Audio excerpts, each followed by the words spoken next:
নমস্কার, আমি বন্দনা। আমার কিচেনে আপনাদের সবাইকে স্বাগত জানাই। আবারও এসে হাজির হয়েছি খুব সহজ পদ্ধতিতে মাটন বিরিয়ানির একটি রেসিপি নিয়ে। মাটন বিরিয়ানি তৈরি করার জন্য আমি এখানে 800 গ্রাম বাসমতি চাল আধ ঘন্টা ভিজিয়ে রেখেছিলাম। তার আগে আমি চাল পরিষ্কার করে ধুয়ে নিয়েছি। আর লাগছে মাটন। আমি এখানে 1 কেজি মাটন নিয়েছি। মটন আমি জল পাল্টে পাল্টে পরিষ্কার করে ধুয়ে নিয়েছি। সবার প্রথমে আমি মাটন বিরিয়ানির জন্য একটা মশলা তৈরি করে নেব। এই মশলা আমি প্যাকেট সহ এই দোকান থেকে কিনে নিয়ে এসেছি। এবার আমি ড্রাই রোস্ট করে নেব। হাই ফ্লেমে প্যান আমি গরম করে নিয়েছি। মশলাগুলো ভাজবো লো ফ্লেমে।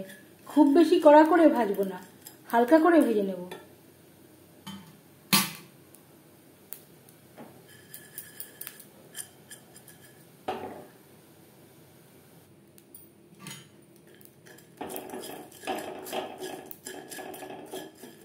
মশলা হালকা করে ভাজা হয়ে গেছে। মশলা থেকে স্মেল বেরোতে শুরু করে দিয়েছে। এই পর্যায়ে গ্যাসের ফ্লেমটা অফ করে দেব। ঠান্ডা করে নেব। এর একটা পাউডার করে নেব। আর আমি অ্যাড করলাম 3-4টে শুকনো লঙ্কা, 2টো তেজপাতা।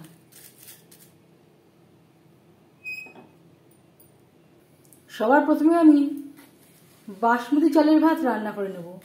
দিয়ে দিয়েছি পরিমাণ মতো জল, আর দিয়ে দেব লবণ। জল গরম হয়ে গেছে। এই পর্যায়ে দিয়ে দেব ধুয়ে রাখা চাল।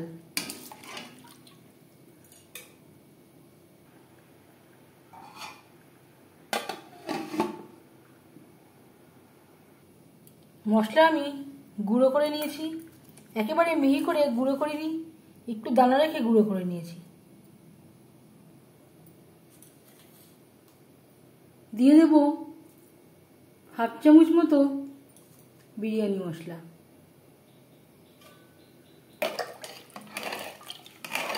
চালের সাথে মশলা বেশ ভালো করে মিক্সড করে দেব।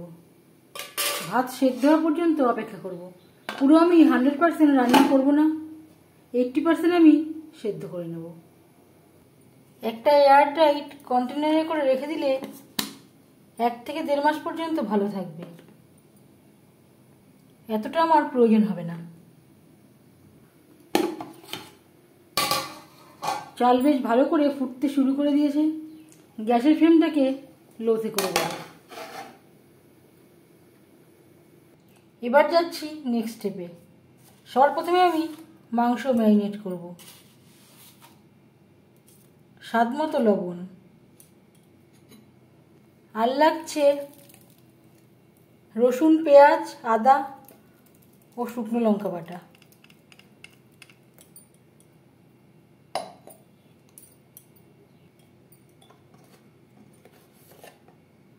পরিমাণ মতো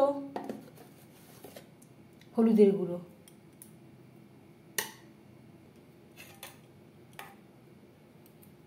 টক দই,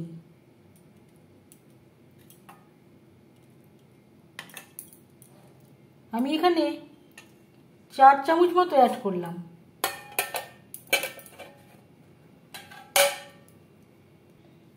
আর লাগছে হাফ চামচ বিরিয়ানি মশলা, 1 টেবিল চামচ ভাজা মশলা। এর পরিবর্তে আপনারা ধনে ও জিরের গুঁড়ো ব্যবহার করতে পারেন। এই ভাজা মশলায় তেজপাতা রয়েছে বলে আমি আলাদা করে আর তেজপাতা ব্যবহার করছি না। আর লাগছে 2টো বড় সাইজের টমেটো বাটা। আমি এখানে অনেকটা পরিমাণে মশলা অ্যাড করলাম, কারণ আমি বিরিয়ানিতে আলুর পরিমাণটা একটু বেশি ব্যবহার করব। এর জন্য আমি মশলার পরিমাণটাও বেশি ব্যবহার করলাম। সমস্ত উপকরণ দিয়ে মাংস বেশ ভালো করে মেখে নেব।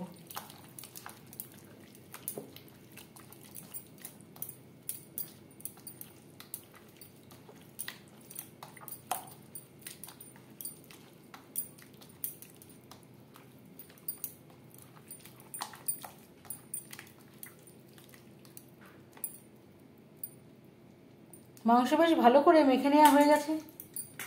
এভাবে 15 মিনিট রেখে দেব। যদি হাতে সময় থাকে আধ ঘন্টাও রাখতে পারেন। ভাত প্রায় 80% সেদ্ধ হয়ে গেছে। গ্যাসের ফ্লেমটা অফ করে দেব। ফ্যান ঝরিয়ে নেব। প্রায় 15 মিনিট হতে যাচ্ছে। এবার যাচ্ছি নেক্সট স্টেপে। আজ বিরিয়ানি তৈরি করার জন্য তেলের পরিমাণটা আমি একটু বেশি ব্যবহার করছি।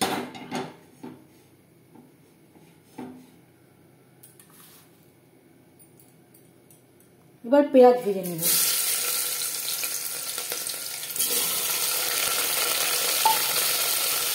পেঁয়াজ হালকা করে ভেজে নেব।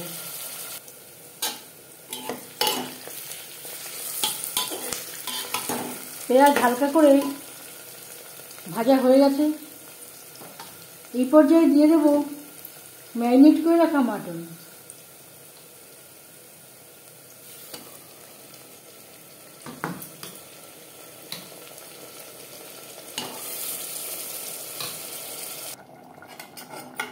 পেঁয়াজের সাথে মাটন বেশ ভালো করে মিক্সড করে দেব। হাই টু মিডিয়াম ফ্লেমে 5-6 মিনিট নাড়াচাড়া করে নেব।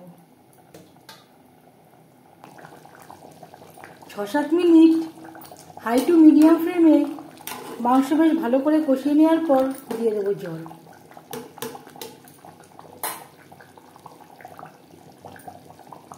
আমি এখানে মশলা ধোয়া জল অ্যাড করলাম। যেই বাটিটা করে আমি চিকেন ম্যারিনেট করেছিলাম সেটা ধুয়ে আমি জল অ্যাড করলাম। 4-5টা সিটি দিয়ে নেব।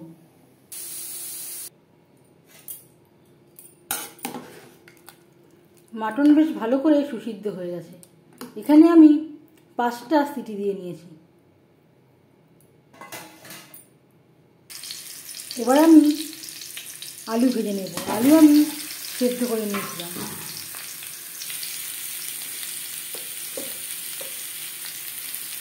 পরিমাণ মতো হলুদের গুঁড়ো, স্বাদ মতো লবণ। যেহেতু আলু আমার সেদ্ধ করা, আলু আমি হালকা করে ভেজে নেব। আলু হালকা করে ভাজা হয়ে গেছে। দিয়ে দেব মাটন।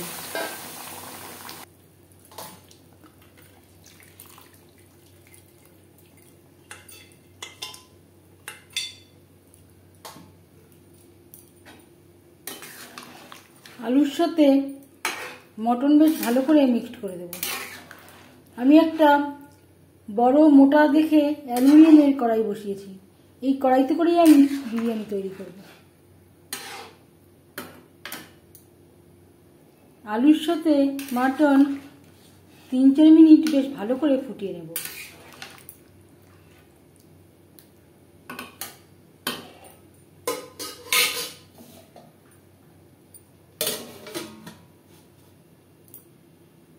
এবার যাচ্ছি ফাইনাল স্টেপে। সবশেষে দিয়ে দেব 1/2 চামচ গরম মশলা পাউডার। মাটনের সাথে বেশ ভালো করে মিক্সড করে দেব। বিরিয়ানির জন্য মাটন কারি রেডি। এবার যাচ্ছি নেক্সট স্টেপে। আর লাগছে দুধ। দিয়ে দেব গোলাপ জল, আতর। সেই কড়াইতে আমি সামান্য পরিমাণে গ্রেভি রেখেছি। এবার দিয়ে দেব ভাত। ভাত আমি অল্প ঠান্ডা করে নিয়েছি। কখনোই গরম অবস্থায় তৈরি করতে যাবেন না, তাহলে ভাত ভেঙে যাওয়ার সম্ভাবনা থাকতে পারে।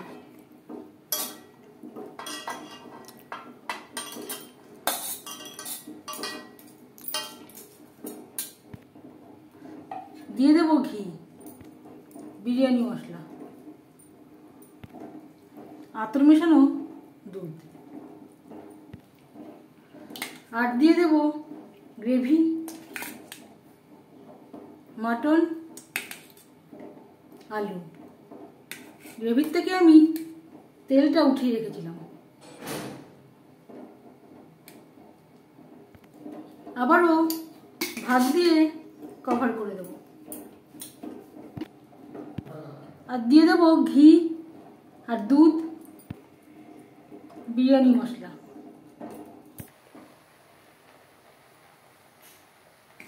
থেকে দিয়ে দিলাম সামান্য পরিমাণে গ্রেভি, আর দিয়ে দেবো খুবই সামান্য পরিমাণে ফুড কালার। ফুড কালার পুরোপুরি অপশনাল, যদি হাতের কাছে না থাকে বাদ দিতে পারেন, তবে এতে দেওয়া বা না দেওয়ার জন্য স্বাদের কোনো তারতম্য হবে না, শুধু কালারটা একটু ভালো হবে। গ্যাসের ফ্লেমটাকে হাইতে করে দেব, 2-3 মিনিট হাই ফ্লেমে রান্না করে নেওয়ার পর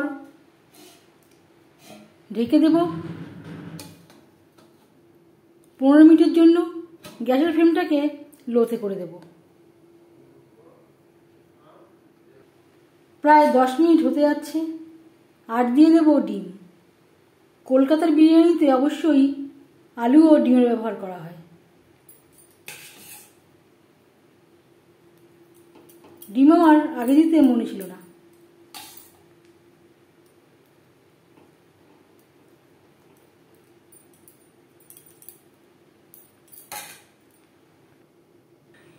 আরও 10 মিনিট আমি রেস্টে রেখে দিয়েছিলাম।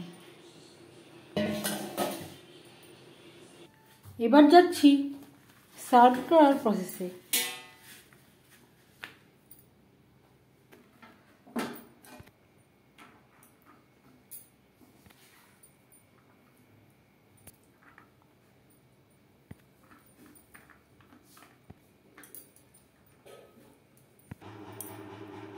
মাটন বিরিয়ানি রেডি সার্ভ করার জন্য।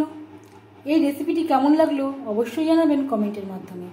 যদি এই রেসিপিটি ভালো লেগে থাকে লাইক করবেন, শেয়ার করবেন, সাবস্ক্রাইব করবেন আমার চ্যানেলটিকে, বেল আইকনটা ক্লিক করে দেবেন। যখন আমি নতুন ভিডিও আপলোড দেব তার নোটিফিকেশান সবার আগে আপনার কাছে পৌঁছে যাবে। আপনারা সবাই ভালো থাকবেন। এই ভিডিওটি দেখার জন্য ধন্যবাদ।